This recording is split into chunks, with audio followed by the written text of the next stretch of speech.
I had DM'd Charlie Puth and I was like, yo, one day I'm gonna work with you. It was like almost a year before anything on TikTok had happened. And then come to find out, my first remix collab was with Charlie Puth.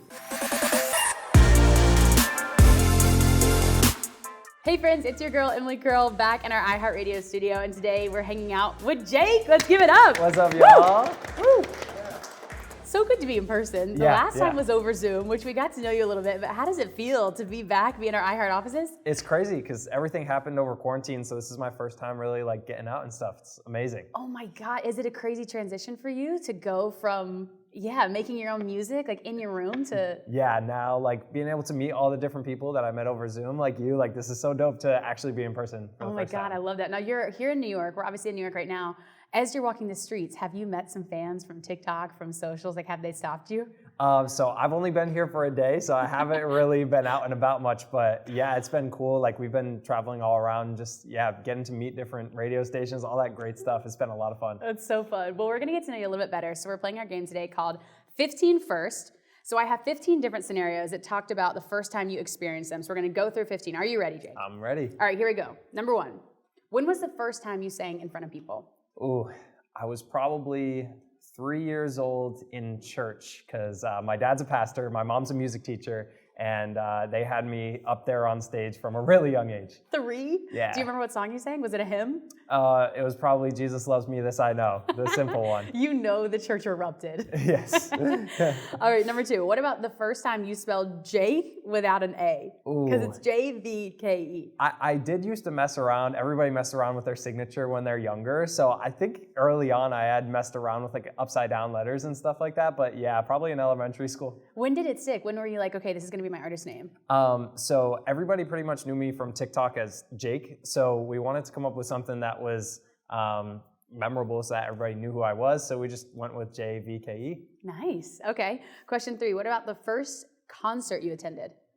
Ooh, I believe one of the first concerts was like a Christian concert, but like a huge concert was the Travis Scott Astroworld concert, like 2018. It was like super intense. Oh my God. Yeah. So your very first one though was a Christian concert. Who was that?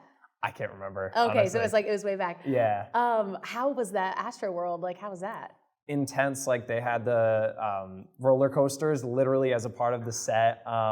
Just the energy was definitely insane, and something I won't forget for sure. Wow. Okay.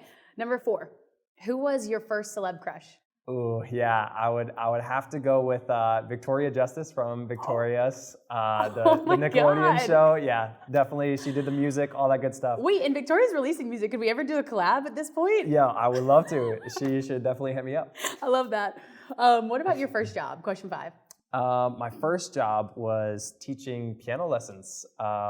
Since I had grown up playing a lot of different instruments, I did piano lessons, drum lessons, guitar lessons, and then I eventually had to stop teaching them because stuff started happening on TikTok. So I was doing that all the way up until this was my full-time thing. Oh my God. Okay, so what was the very first instrument you played? I started off on piano, and then my mom was my teacher. And then eventually I just started giving her a hard time. So she was like, all right, you can go learn drums. And then I did drums and then guitar and then back to piano. I love that. It's funny because when Jake first got into the office, I was like, where's your mom? I feel like she's also a celebrity. I wanted her to be here. And next time we need her. Connected to me. I love her so much. She's the best. Which brings us to my next question, question 6. What's the first song you ever played for your mom? Ooh, that's tough. She definitely has heard most of my songs through the bedroom doors because I make all my music in my bedroom and her bedroom's right next to it. So she's called me multiple times saying, hey, turn it down, I'm trying to sleep. But she's a great sport. I think one of my first songs that I played for her, it's an old one, it's called Letters. It's still one of her favorites. But yeah, it's just like a really heartfelt song. Does she ever call you and was like, hey, I actually don't like this one? Or hey, this is really good? Sometimes she's like, a bunch of my friends like this song, like I actually would listen to this. I remember that's when I knew my music was starting to get good, when my parents were like, oh, can you send me that? I want to listen to it. But yeah, it took a while for them to come around. Yeah. I love that. Okay, this is in the same line as your mom. Question 7. What was the first time you and your mom worked together on a song? Because you guys collab a lot, right? Yeah, so pretty much a lot of the stuff on TikTok, that's the secret, is that I'll go behind the scenes, do it ahead of time, and then I'll bring her in. And since she's so musically competent, she's able to like press the right things at the right timing and all that good stuff. So yeah, secretly, not so secret anymore. Yeah, I make the stuff ahead of time and then she comes in. But yeah, she is always like walking into my room. I'm in the middle of making a song. She's like, "Hey, you should do this or that." I'm like, "Mom, leave me alone." Just, Your you know, producer, the typical in-house producer. Yeah, the typical teenage stuff. Oh, perfect. It's segue to TikTok. Question 8, the first time you went viral on TikTok.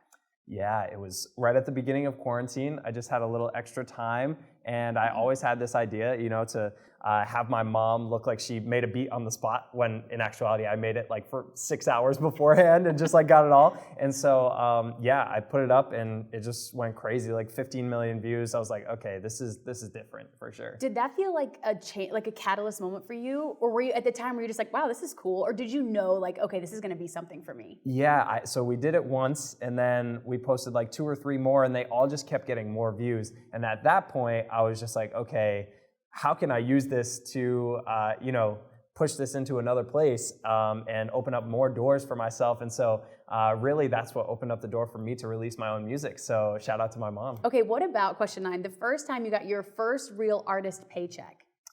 Ooh, I think early on, I remember the first few things were like brand deals with TikTok and stuff. And I remember early on, now looking back, there were a lot of like people who were like, hey, I'll send you this much money. And it was like a lot cheaper than it should have been.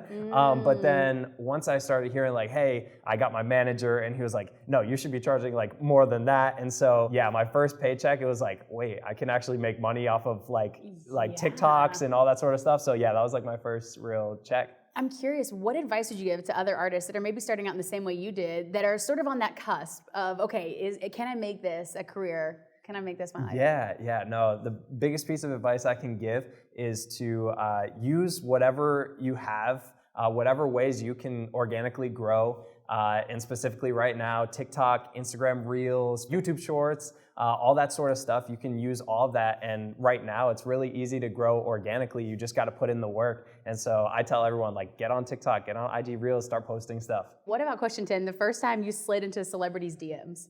Ooh. Was it Victoria Justice? So actually, I remember a few months before I had ever blown up on TikTok, I was just writing songs. That's actually how I started. I was a songwriter and producer from the age of 14. And I had DM'd Charlie Puth, and I was like, yo, one day I'm going to work with you. And it was like almost a year before anything on TikTok had happened. And then come to find out, my first remix collab was with Charlie Puth. And it was the most insane thing ever. And I still have the DMs that I could pull up. It's crazy. God, you manifested that. I guess. I don't know what happened. So did he respond? So pretty much he had seen me all over TikTok, my management and all that stuff kind of connected. And yeah, it just like was a match made in heaven. Oh my, that's crazy. Yeah, I love insane. that. What about the first time, question 11, the first time you got goosebumps? I think since music's played such a intricate role in my life, I think the first time that I had gotten real goosebumps was when I had gotten my brother's old iPod that he had been like listening to all this music on, and I remember coming across Kanye West's 808s and Heartbreaks album, and obviously I had never experienced heartbreak before, but I was just like 9 years old, and I remember just the connection I had with that music, definitely lots of goosebumps and all that sort of stuff. Oh my God, remember the iPods, you could only have like 100 songs too, and you'd have to choose so wisely. Yeah, exactly. That's so funny. Question 12, the first time you splurged on a big purchase? The first splurge was on a pair of Balenciaga shoes. I remember they were they have this huge sole. I'm pretty sure they're called the Triple S, which is for triple sole. And so I'm 6'7", and with those shoes, like it added at least 2 or 3 inches. So I was like 6'10" walking around in these crazy shoes. But yeah, that was probably my first. No, it's so funny. When you came in, I've only met you on Zoom, and I was like, oh my God, you're so tall. Does everyone tell you that? Yeah, like, yes. Yeah, it's a thing for sure. What about the first time, question 13, you got really nervous? First time I got really nervous, since I grew up in the church, I was doing a lot of stuff on stage, singing and playing, and that's really where I got my feet wet with music and stuff. So I would definitely say that was the first time that like I really felt those nerves of like, oh, I'm about to go on stage and sing. But then recently, I did my first show, and I remember before I was like pretty chill. I was like, I got this. We're good. It's gonna be good. And then 15 minutes before, I was like, this is about to happen. And I started shaking. I was like, oh no. And come to find out, I walk on stage, and it's just like insane because I hadn't seen that fan experience. That like it was insane. People were singing my song back to me, and all the nerves went away. It was crazy. This is actually a perfect segue into question 14. When was the first time you did something embarrassing on stage? Ooh. Do you have a moment? Yes, I definitely do. I remember I was playing drums on the band, and one of my drumsticks broke completely. I guess I was playing too hard, and everybody noticed that it was just kind of like the drums were missing. But then I eventually fixed it, and I was playing the whole part with one hand, and so yeah, that was. That's actually kind of epic. Yeah, it was kind of challenging and fun. Honestly, I'll try it again sometime. Do it Break on all tour. your drums before you go on stage. Okay, last one, question 15. The first time you felt really, really proud of yourself. Yeah, I remember a really key moment with my music career. I was 14 years old, just making beats in my basement. I remember it was probably like the 9th or 10th beat I had ever made, and I remember listening to it and just like freaking out and being like, I love this, and I'm proud of myself for making something that I love so much. And so that was kind of a key moment that made me realize, like, yeah, this is what I want to do for the rest of my life. I love that. Well, Jake, these are 15 firsts. Obviously, the first time you experienced these things, and so much more to come. So many things, so many milestones. I'm curious for you this year, what else is next? Can we expect more music, tours, videos? Give us the full rundown. Yeah, so as of right now, I am going on tour this summer with Why Don't We, and we're doing 40 dates, so it's gonna be 40? Insane.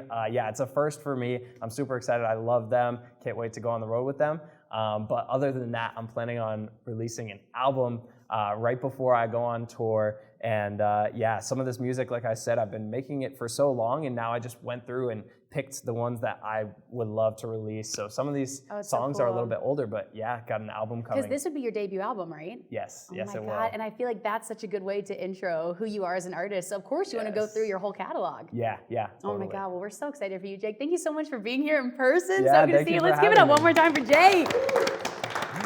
And make sure you listen to all of Jake's music on iHeartRadio. We'll see you next time. Peace out, y'all.